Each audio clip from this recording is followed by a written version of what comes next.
السلام علیکم ورحمۃ اللہ وبرکاتہ۔ دوستوں، امید کرتا ہوں آپ خیریت سے ہوں گے۔ میں ہوں محمد مقصود قاسمی اور آپ دیکھ رہے ہیں باغ مدینہ یوٹیوب چینل۔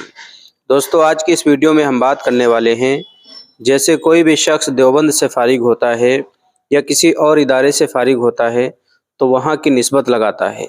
اب دارالعلوم دیوبند کی بات کر لیں یا دارالعلوم وقف دیوبند کی بات کریں، وہاں سے جب کوئی فارغ ہوتا ہے درس نظامی سے تو اپنے آپ کو قاسمی لکھتا ہے۔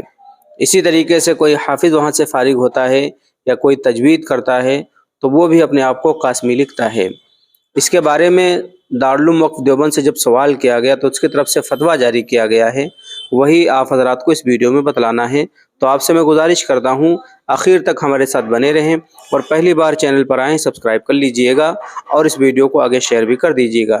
چلیے دوستو، ویڈیو کو شروع کرتا ہوں۔ دارالافتاء الجامعۃ الاسلامیہ دارالعلوم وقف دیوبند الہند۔ سائل سوال کرتا ہے دارالعلوم وقف دیوبند سے، کیا فرماتے ہیں علماء دین شرعی متین مسئلے ذیل کے بارے میں؟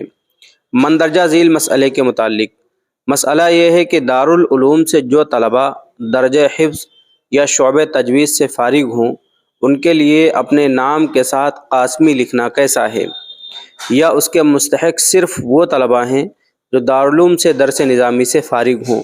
براہ کرم رہنمائی فرمائیں۔ فقط والسلام، المستفتی حافظ محمد خالد، کھیڑی سرائے۔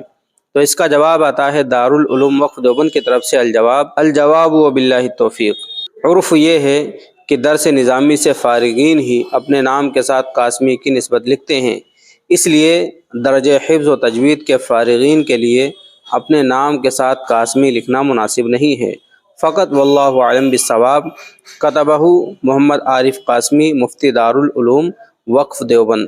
دوستو، امید کرتا ہوں کہ پورا فتویٰ آپ حضرات کو سمجھ میں آ گیا ہوگا۔ یہ سائل کے ایک سوال کا جواب تھا جو دارالعلوم وقف دیوبند کی طرف سے آیا ہے، کیونکہ بہت سارے حفاظ ہیں، بہت سارے قراء ہیں جو دارالعلوم سے فارغ ہوتے ہیں اور اپنے آپ کو قاسمی لکھتے ہیں۔ تو دارالعلوم وقف دیوبند کا صاف صاف کہنا ہے کہ عرف یہی ہے کہ درس نظامی سے جو فارغ ہوں وہی قاسمی لکھتے ہیں، اس کے علاوہ مناسب نہیں ہے کہ جو حفظ سے فارغ ہوں یا تجوید سے فارغ ہوں وہ اپنے آپ کو قاسمی لکھیں۔ اب آپ حضرات کا اس کے متعلق کیا کہنا ہے، نیچے کمنٹ باکس میں اپنی رائے کا اظہار ضرور کریں، اور بھیا پہلی بار چینل کو دیکھ رہے ہیں تو سبسکرائب ضرور کر لیجئے گا۔ چلیے دوستو، پھر ملتے ہیں انشاءاللہ جلدی کسی نئے ویڈیو میں کسی نئے ٹاپک کے ساتھ۔ السلام علیکم ورحمۃ اللہ وبرکاتہ۔